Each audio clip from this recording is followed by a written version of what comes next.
বাবা ঠাকুরের ইস্তেমা নাকি মাহফিল, ওরা তো ইস্তেমা বলে না, ওরা বলে হলো কি জানো, ওরস শরীফ বা এরকম মাহফিল, তাই না? বাবার কথা কিন্তু বলতেছি, বুঝে নিয়ে আবার। সেখানে 3 দিন ব্যাপী না 4 দিন ব্যাপী হয়ে লোকজন চলে গেছে, বেডপত্র গোছাচ্ছে, কিছু কিছু লোক আছে। হঠাৎ করে এই পাশ থেকে বাতাস আসছে, খুব বাতাসে চিপসের প্যাকেট, পলিথিন, কাগজ এগুলি সমানে উপর দিকে ওড়ে না, পাতলা জিনিস তোলার মতো ওড়ে।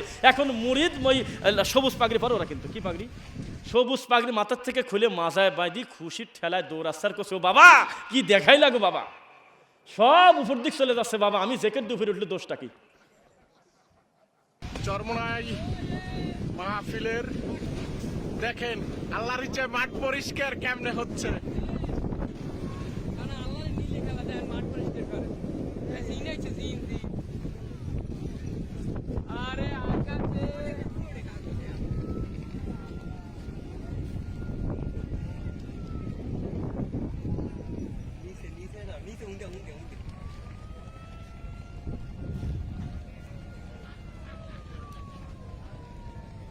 মজার একটা ব্যাপার, চরমোনাই মাহফিল শেষে ওয়াও, আসলে ভিডিওটা কইরে আমি খুব মজা পাচ্ছি। পুরো আকাশ জুড়ে পলিথিন আর পলিথিন, চরমোনাই মাঠের সব পলিথিন আকাশে।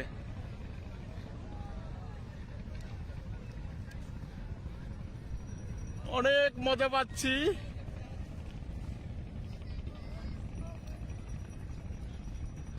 পুরো পুরো আকাশ জুড়ে, চরমোনার পুরো আকাশ জুড়ে শুধু পলিথিন আর পলিথিন।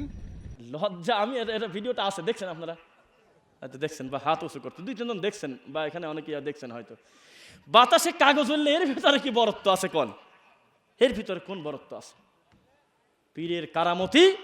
আর অন্ধভাবে যখন মানুষের কাছে ধর্ম ছেড়ে দেয়, তখনও জায়নামাজের পর বসে নদী পার হয়ে যাব এই কথা যদি বলে তাও মানে, আবার সরাসরি পার হতে গিয়ে যদি ডুবে মরে যায় তাহলে বলবি যে নিচে আল্লাহ নিয়ে গেছে ওকে, আল্লাহ কামেল বেশি হয়ে গেছে, ওজন নিতে পারে নাই পানি, তাই ভিতরে ডুবিয়ে নিয়ে চলে গেছে। শয়তান কিভাবে মানুষের সুসজ্জিত করে। একটা কথা বলেন তো দেখি, আশেপাশে একটু দূরে গেলে তো কি অবস্থা তা তো জানেনি। আলহামদুলিল্লাহ, আমাদের কলিজার টুকরা প্রিয় মোহতারাম বড় ভাই শায়েখ দরুল হুদা হাফিজাহুল্লাহ একটা গুরুত্বপূর্ণ ব্যক্তি না আপনাদের কাছে, একজন দায়ী না? এই মানুষটা জীবনে কতবার পড়ছে আল্লাহুম্মা সাল্লি আলাইহি আল্লাহুম্মা বারিক আলাইহি, পড়ে নাই মনে হয়? কতবার জীবনে পড়ছে আল্লাহুম্মা সাল্লি আলা মুহাম্মদ ওয়া আলা আলি মুহাম্মদ কামা সাল্লাইতা, পড়ে নাই মনে হয়? পড়ছে নাকি? একদিনও আপনারা 1 কেজি জিলাপি নিয়ে যা বলেন নাই যে খুশি হয়ে গেছি দরুদ শুনে একটু জিলাপি খান?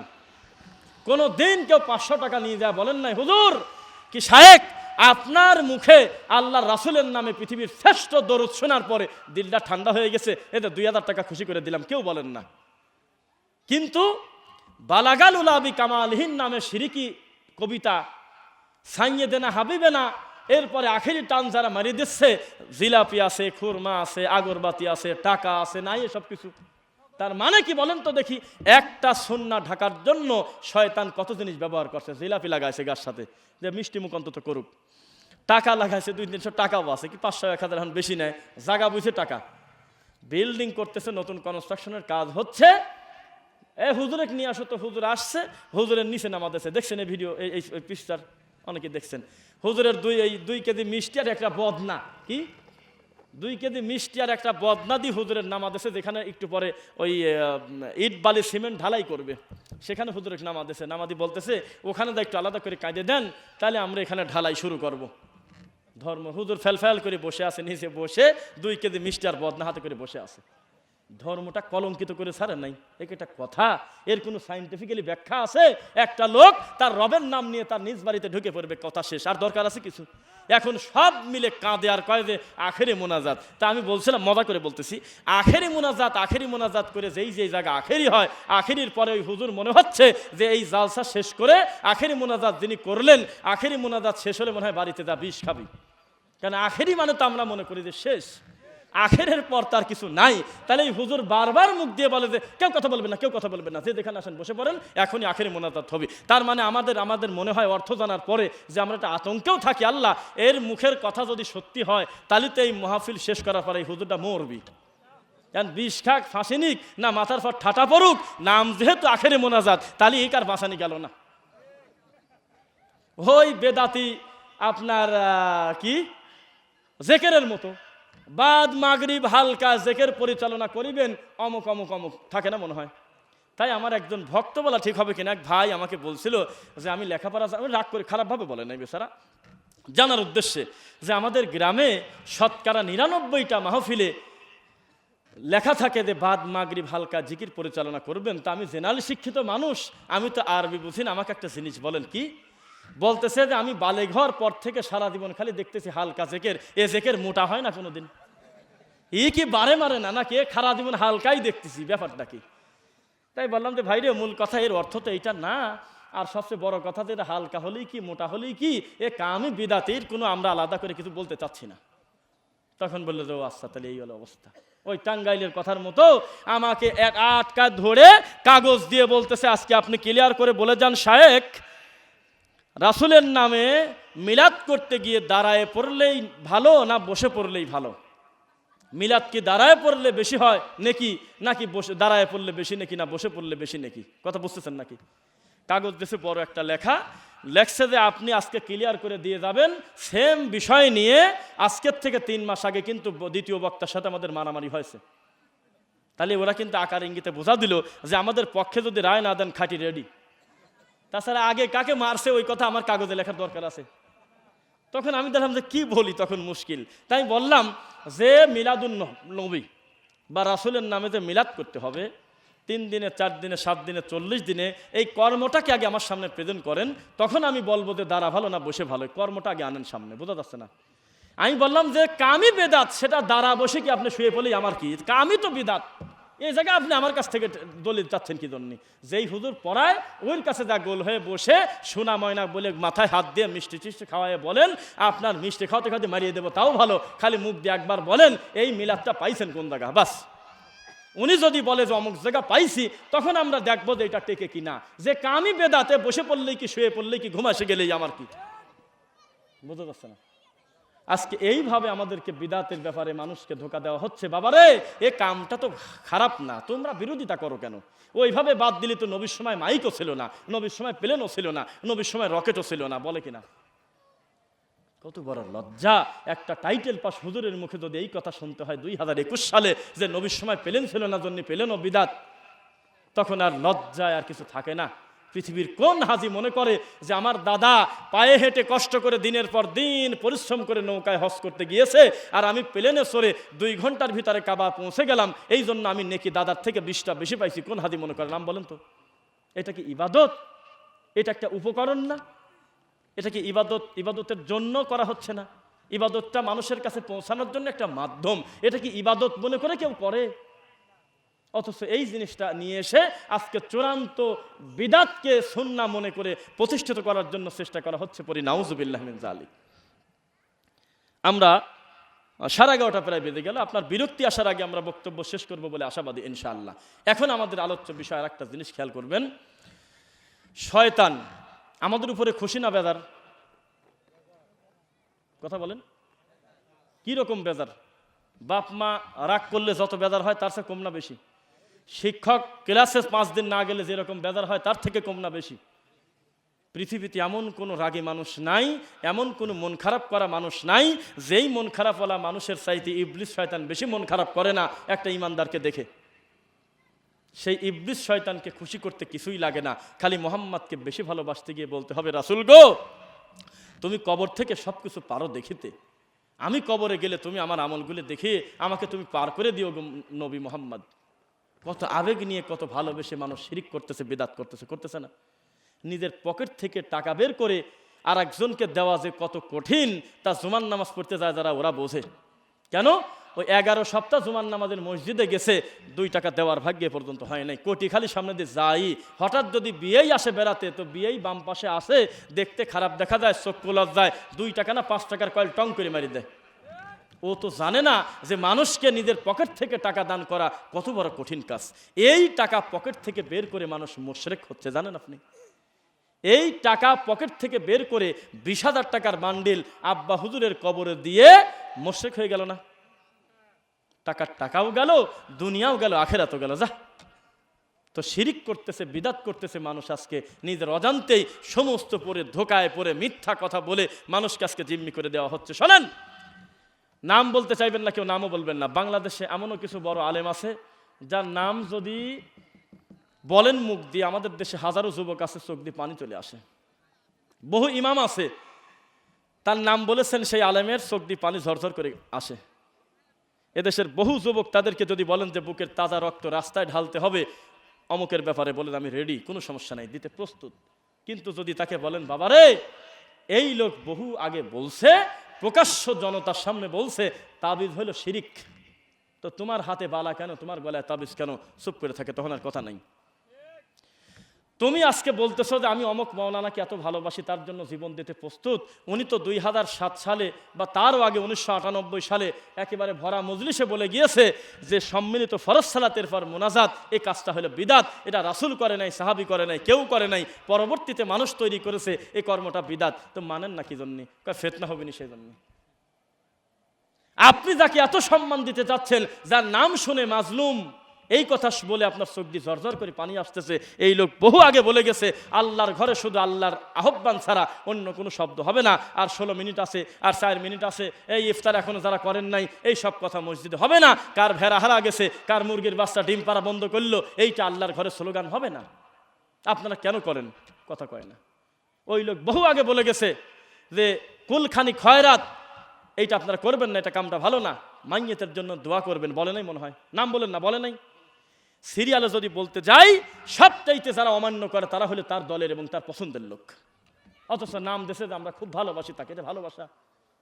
রাসূলের নামে ভালোবাসা কি এইটা যে সারা বছর আমরা আরজাই করি, অন্তত 27 তারাবির দিন যদি আমরা একটু মিলাদ না করি, জায়েজ থাকে? 12ই রবিউল আউয়ালের দিন যদি আমরা মিলাদুন নবীর জশ্নে জুলুস পালন না করি, আমাদের কি থাকে? এটা হলো শিয়াদের মতো। কিসের মতো? শিয়াদের সারা বছর আপনি হারিকেন লাগায় খুঁজবেন, পাবেন না। যেই 10ই মুহররম আসবে দেখবেন যে হোসাইনের প্রেম কাকে বলে, নিজের শরীর নিজে কাটিয়ে ফেলতেছে। আমাদের দেশের সুন্নি নামধারী তারা আজকে এই কাজ করতেছে, সারা বছর কোনো খোঁজ নাই, হালাল হারামের ব্যাপারে নাই, পিতামাতার হকের ব্যাপারে নাই, বান্দার হক সংক্রান্ত ব্যাপারে নাই, রাসূলের কায়দায় সালাতের ব্যাপারে কোনো আলোচনা নাই, কিচ্ছু নাই। সারা বছর পরে ওই কবে আশুরার 10ই মুহররম আসবে, ওই দিন দাঁড়ায় বলবে, হে নবী গো, তোমার আওলাদকে কত ভালোবাসি তুমি জানোই না। আল্লাহ বলে জানে না। বোঝা যাচ্ছে কিনা? জিলাপি অন্য দিন যাই চলুক না চলুক, ওই দিনকে টার্গেট করে দোকানদারের মানে 15 দিন, 1 মাস, 2 মাসের খোরাক হয়। যেমন আমাদের দেশে বহু কাপড়ের দোকান, বেশিরভাগ ক্ষেত্রে, বা শৌখিনদের পোশাক আশাকের দোকানগুলো আছে, পহেলা বৈশাখ, রমজান, কোরবানির ঈদ, হাতে গোনা কয়েকটা ফেস্টিভ্যালের জন্য ওই দিনে ওই ফেস্টিভ্যালে যে পরিমাণ বিক্রি হয়, সারা বছর বিক্রি যদি কম বেশি হোক বা নাও হোক, তবু উঠে যায় টাকা, হয় না? তো ওরা মনে করতেছে আল্লাহ নবী আপনি নিশ্চিত থাকেন, আপনার চিন্তা নাই, সুন্নাহ মানি আর না মানি আমরা যে বাঁচিয়ে আছি এইটা তোমাকে প্রমাণ দেবো না হলে 12ই রবিউল আউয়ালের দিন। তার আগে ঘর থেকে বাড়াবে না, চুপ করে বসে আছে, কোনো কথা বলে না। রাসূলকে গালি দিলেও কথা কয় না, মানুষ নবী সাল্লাল্লাহু আলাইহি ওয়াসাল্লামের ব্যঙ্গ ঝোলালেও কিছু কয় না, চুপ করে বসে ঘরে রুমাইল পেঁচা তসবিনি শুয়ে আছে। কিন্তু যেই রবিউল আউয়ালের দিন আসে, তখন নবীর জন্মদিন পালন করে হলো 11 মণ ওজনের কেক দিয়ে। দেখেন না রাস্তায় মনে হয় নবীর জন্মদিনে কেক কেটে কেক খাচ্ছে আর নবীর নামে মিলাদ করতেছে। একই লোক রাসূলের সুন্নাহ কুরবানি করতেছে মিনিটে মিনিটে। ও জানেই না নবীদের সুন্নাহ যদি কেউ ব্যঙ্গ করে, অমান্য করে, ফামান রাগিবা আন সুন্নতি ফালাইসা মিন্নি, একটা দাড়িওয়ালা লোকও যদি আর একটা দাড়িওয়ালা লোককে কটাক্ষ করে বলে তোর দাড়ি হলো ছাগলের দাড়ি, তাহলেও আমার উম্মতি না, যদিও তার মুখে দাড়ি আছে। একটা নামাজি লোক যদি একটা নামাজি লোক যদি আর একটা নামাজিকে কটাক্ষ করে, ব্যঙ্গ করে, তাহলে সে আমার উম্মত না, যদিও সে নিজে নামাজি। কেন? আমার সুন্নাত নিয়ে, আল্লাহর বিধান নিয়ে তামাশা করার তুমি কে? বোঝা যাচ্ছে নাকি? আল্লাহর সকল হুকুম, রাসূল সাল্লাল্লাহু আলাইহি ওয়াসাল্লামের সকল সুন্নাহর উপরে আমাদের আস্থা ভালোবাসা আছে কিনা? তবে শুধু ভালোবাসা না, এটা আমরা বাস্তবে আমলও করতে চাই। বলেন ইনশাআল্লাহ। নাকি শুধু মুখে মুখে বলবো? শুধু মুখে মুখে বলবো না নবীর সুন্নাহটা আমল করবো? বলেন। আমরা কথা লম্বা করার দরকার আছে? অন্য কোন কিছু আছে? আচ্ছা আচ্ছা, মাশাআল্লাহ, সুন্দর। তো আমরা অনেক কথা শুনেছি, অনেক লম্বা কথা, সন্ধ্যা থেকে গুরুত্বপূর্ণ আলোচনা হয়েছে। তা আমরাও খুব বেশি লম্বা কথা আপনাদেরকে আর বলতে চাচ্ছি না, ছোট্ট করে 2টা কথা বলি, এটা মনে হয় জীবন ঘনিষ্ঠ কথা হবে। যার বাড়ির পাশে যার এরিয়া, যার ইউনিয়ন, যার থানা, এর ভিতরে সালাতুর রাসূলের নাম শুনছেন নাকি? বই শোনেন নাই মনে হয়। আপনি ঘরের লোক, আপনি চেতন না পেলেও সারা বিশ্বের বাঙালি বসতেছে সঠিকভাবে রাসূলের কায়দায় সালাতের ব্যাপারে কত বড় উপকারী আমার হইল। কথা বোঝা যাচ্ছে না মনে হয়, বুঝতেছেন নাকি? অনেক সময় ভুল মানুষের মুখ দিয়েও কিন্তু সঠিক কথা বের হয়ে যায়, ও জানেই না। এই রকম বলতে বলতে মানুষকে বলতেছে যে সালাতের ব্যাপারে বই। আল্লাহ সুবহানাহু ওয়া তাআলা একজন আছে কিনা? কতদিন আর তামাশা করবে? সত্যি সত্যি মুখ দিয়ে বের হয়ে গেছে। এখন বোঝা যাচ্ছে সালাফি মানহাজের আলেমগুলো যতগুলো বই লিখেছে সালাতের উপরে, প্রত্যেকটা বই বাংলা ভাষাভাষীর জন্য আল্লাহর পক্ষ থেকে একটা বিশেষ নিয়ামত। আর তুমি নবীজির নামাজ মনে করে নামাজের 60 মাসালা, 60,000 কালেমা, অমক তমক বিভিন্ন নাম দিয়ে তুমি রাসূলের নামাজটাকে প্রতিবন্ধী নামাজ করে ফেলছো। একেবারে ব্যঙ্গ করে রাসূলের নামাজের কোনো জায়গা রাখো নাই। কেন? রফুল আদাইন একটা গুরুত্বপূর্ণ মুস্তাহাব সুন্নাহ, তোমার দৃষ্টিতে তাই না? কামটা যদি সুন্নাত হয় তো সুন্নাত পালন করলে খুশি হয় কে বলেন তো দেখে একবার? সুন্নাত যদি ছোটও হয় তাহলে এই কামটা করলে খুশি হয় আল্লাহ না? তুমি এই সুন্নাতটাকে কুরবানি করার জন্য তুমি বললে যে না না না এখন তো এটা চলে না। ওটা হলে উটের নারী ভুরি দিত নতুন কালেমা পড়ার পরেও সাহাবীদের ঈমান ঠিক হয়েছিল না। তারা উটের এই আপনার বগলের ভিতরে হাতের বিভিন্ন গ্যাপে গ্যাপে মূর্তি রাখতো। তো যখন আল্লাহু আকবার বলতো এই হাত ঝাড়া দিতে বলছিল আল্লাহ নবী যাতে মূর্তিগুলি সব পড়ে যায়। তুমি অপবাদটা দিলা কার উপরে? অপবাদটা দিলা কার উপরে বলো? অথচ এই কামটা রাসূল নিজে করতেন। সুবহানাল্লাহ।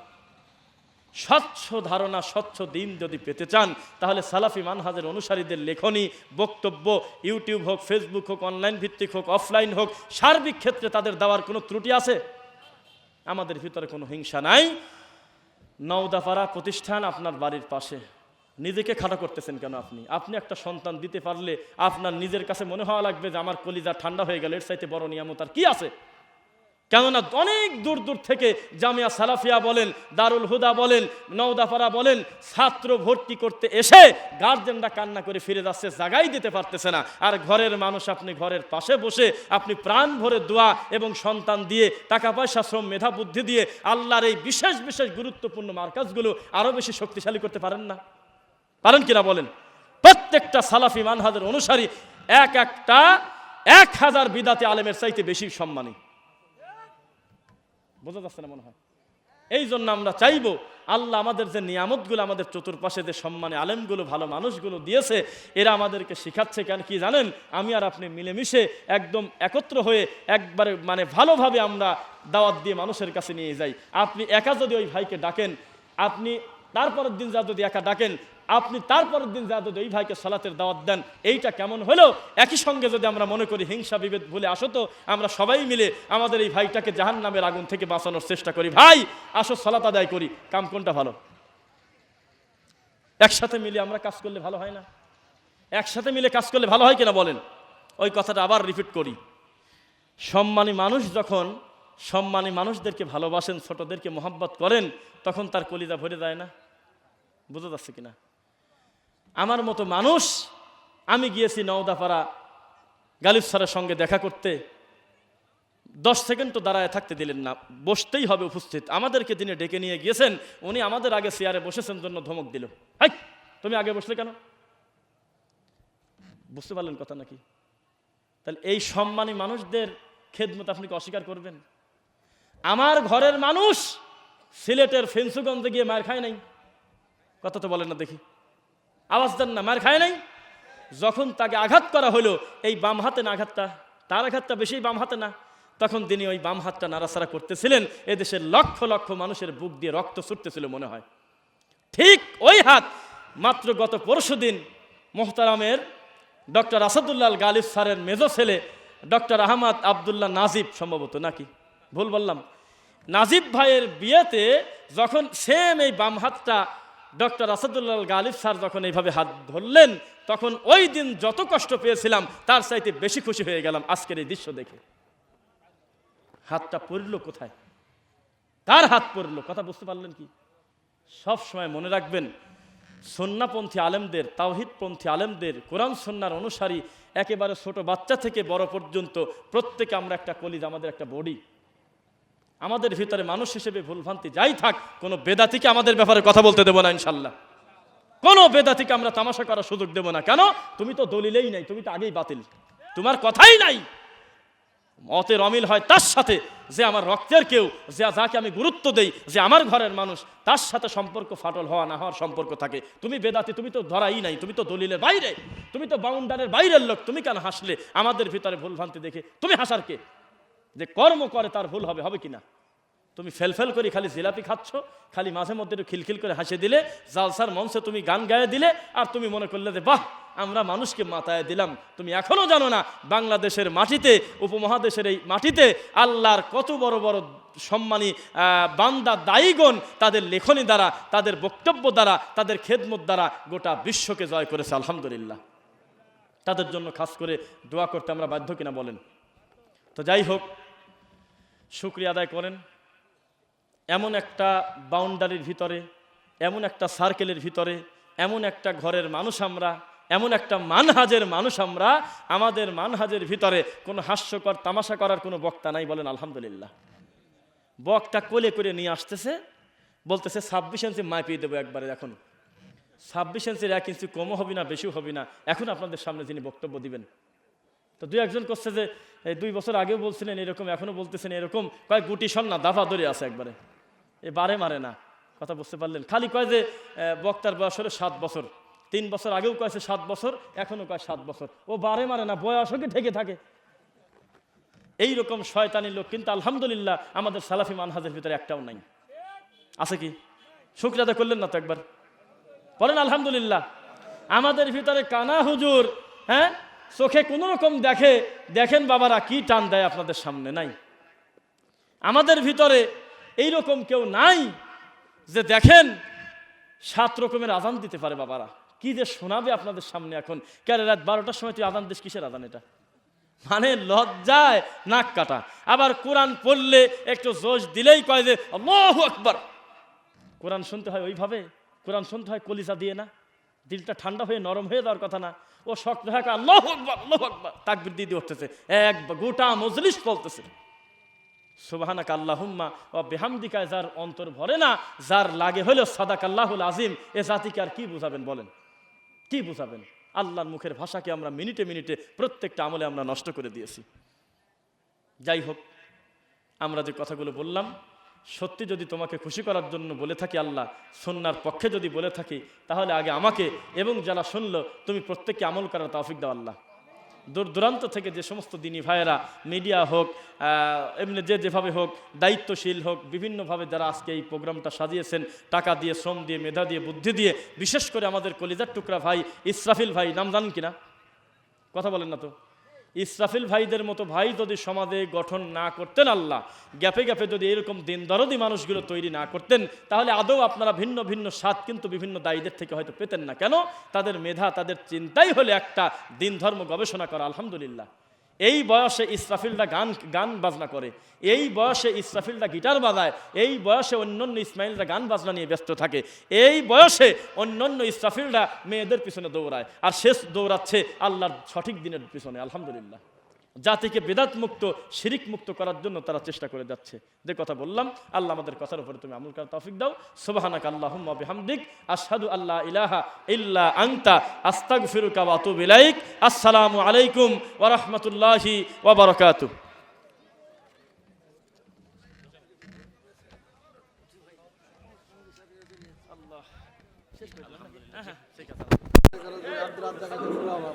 আলহামদুলিল্লাহ, এতক্ষণ ধরে অত্যন্ত তত্ত্ববোধ এবং গুরুত্বপূর্ণ আলোচনা উপস্থাপন করেছেন ভাই বাবা রফিকুল ইসলাম সাহেব। আমি তাকে ধন্যবাদ জানাই, তার জন্য দোয়া করি আল্লাহ রাব্বুল আলামিন তাকে যেন দিনের দায়ী হিসেবে কবুল করেন। আপনারা আমরা যারা এতক্ষণ এই অঞ্চলে বসেছিলাম, আল্লাহ রাব্বুল